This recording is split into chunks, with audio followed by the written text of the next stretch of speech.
For those of you who were watching my channel before I transitioned to doing live streams, I was covering For All Mankind. For those of you who've only recently come to my channel, you might not know what this show is. So before I talk about this latest episode, I'm going to sell you on how to see For All Mankind. This show, it's on Apple TV Plus, and it is an alternate history where Russia beat America to the moon, and because of that, the space race never ended. Every season jumps forward about a decade, so we're going through, like, the show starts in the 60s, and now we're in season 4, and it's set in, like, 2003.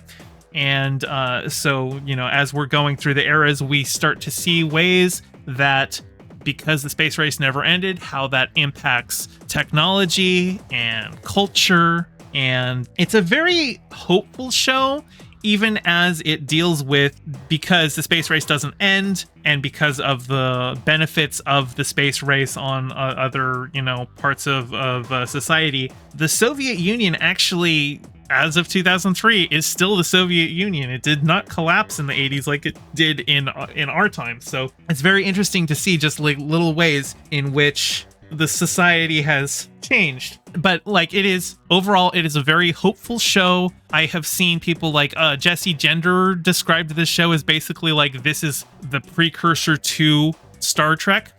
It's like this could be the timeline that becomes Star Trek.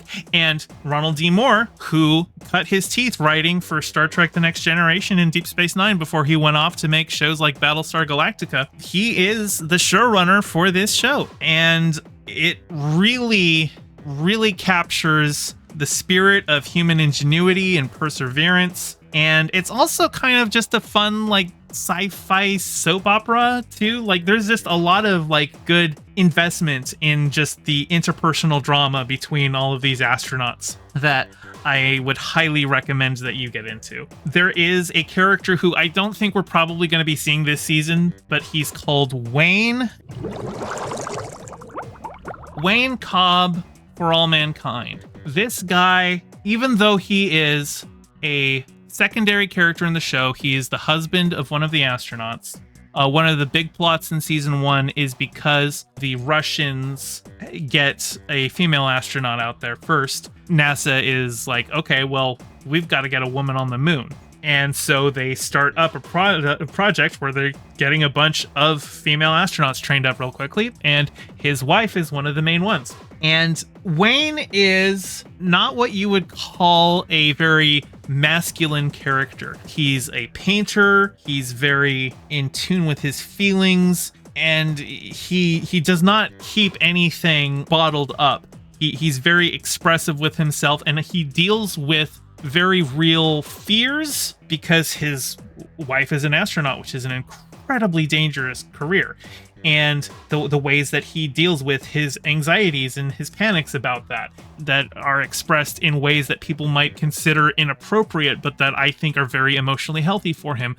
And the ways that he befriends a character named Karen, who's the wife of one of the other main astronauts, and just seeing that grow. Like, for me and some of my friends, we've like literally jokingly called the show For All Wayne Kind, because he's just, every time he shows up, he is such a delightful character to see. I don't know that we're going to see him this season, but like, the show is worth it just for this guy. Once this guy shows up on this show, I guarantee you are going to love him. He is the best character.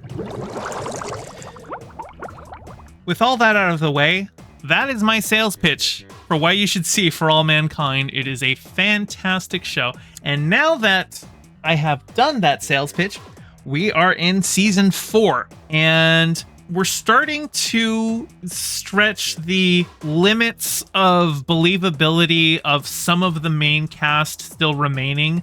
At some point, you know, as we've gone through the seasons, we have had characters age out or die off, and new characters come to replace them, and this season is no different. We've had some characters just naturally leave the show just because their story arcs are done, but we've got a lot of the original cast from the first season still here, and the old age makeup for them isn't necessarily the best or most believable. Joel Kinnaman, who plays Ed Baldwin, who's basically the main character of the show. He is still there this season, and I'm pretty sure the guy's in like his late 70s or 80s, like lore-wise, but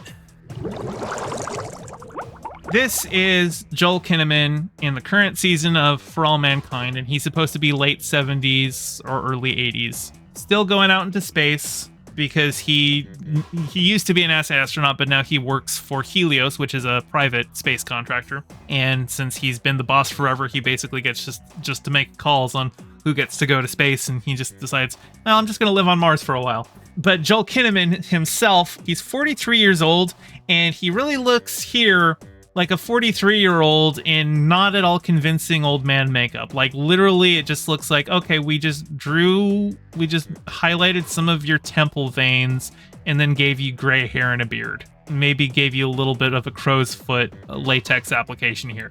But for the most part, he does not look convincing as an old man. And I do think, as much as I like his character, I really like Ed Baldwin. I think he's a very interesting character. He's very much like he's had like an evolving viewpoint, but he still is very much kind of one of the good old boys who has a very old way of thinking about things, and makes a lot of use of nepotism to get his way and get like friends and family into space and stuff like that. And so he's not a perfect character. He's a very flawed character. He's a very interesting character.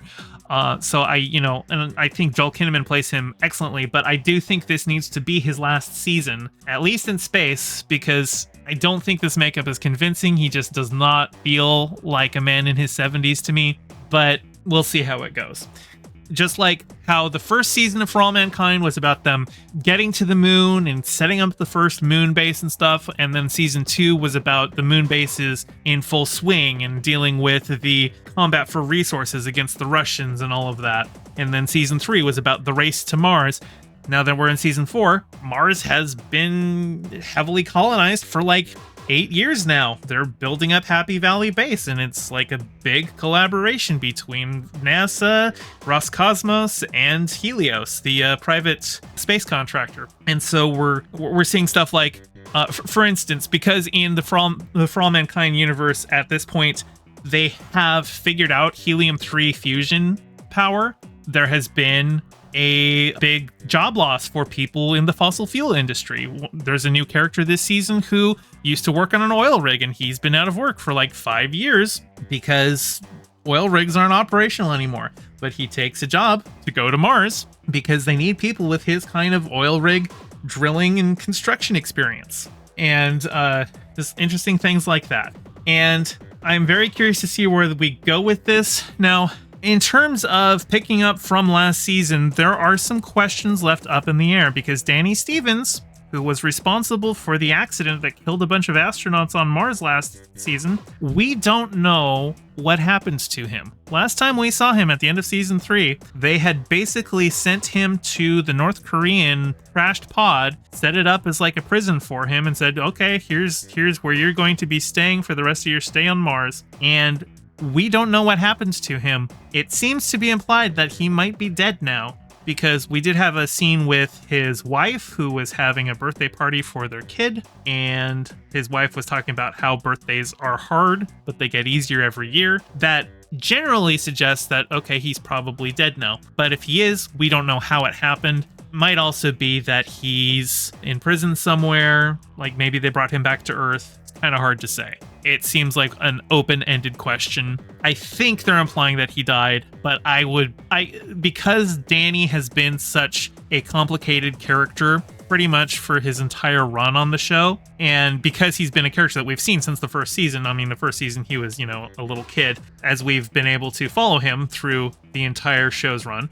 I would like them not to kill him off screen. I would like to see more of him this season dealing with the consequences of his actions. Particularly because I really want to see him and Ed have like a final confrontation regarding Ed's wife. And if you've seen the show, you'll know what I'm talking about there. But overall, I'm excited to see where it goes. we'll be building up more on, you know, the Martian colonization and the ways that the needs of the energy industry. I mean, like the big plot this episode was they're trying to capture an asteroid to bring it into Mars orbit so that they can mine it, and there's problems with them capturing it, and then there's, you know, lots of political stuff going on behind, oh, if we had problems with this thing, should we just, you know, cancel the asteroid capture program entirely, even though we've invested a bunch of money into it? And, you know, there's a lot of little politicking behind the scenes on that. There's also quite a few new characters that were introduced to. There is a new head of NASA played by Daniel Stern, who I didn't realize was Daniel Stern until I saw the opening credits and saw his name in the opening credits. But the first time I saw him, I was just like, why does he look so familiar? Then I saw it was Daniel Stern, who, if you don't know who Daniel Stern was, he played Marv in Home Alone. And I was just like, oh, okay, that's what Marv looks like when he's 30 years older and like 30 pounds heavier. Okay, that makes sense. So he's a new character. I'm curious to see where he goes. Then we've also got Margot, who every season of For All Mankind opens with Margot waking up and doing her routine, but this season she is no longer in the United States. She is in Moscow, and it seems like she's there basically being shut up by Roscosmos, and she can't go back to the States, so she's kind of in a limbo. And like, she gets visited by somebody who I think is probably KGB, who just advises her, is like, don't make waves, just wait for it, you'll get your chance to talk to them. Just right now, just wait and keep up with your routine of going to the bakery and eating pastries. She's such an interesting character that, you know, there's going to be, I am actually betting that by the end of this season, she's going to end up running Roscosmos, which would be a very interesting turn of events for this character. And anyway, that's all I've got to say for this episode. Once we've got the plot more in swing, I'm sure I will have more to talk about there. And I know when I was putting out these videos last season for All Mankind, there's not a lot of content creators talking about this show. So if you're looking for somebody to talk about this show with, please come check out my stream.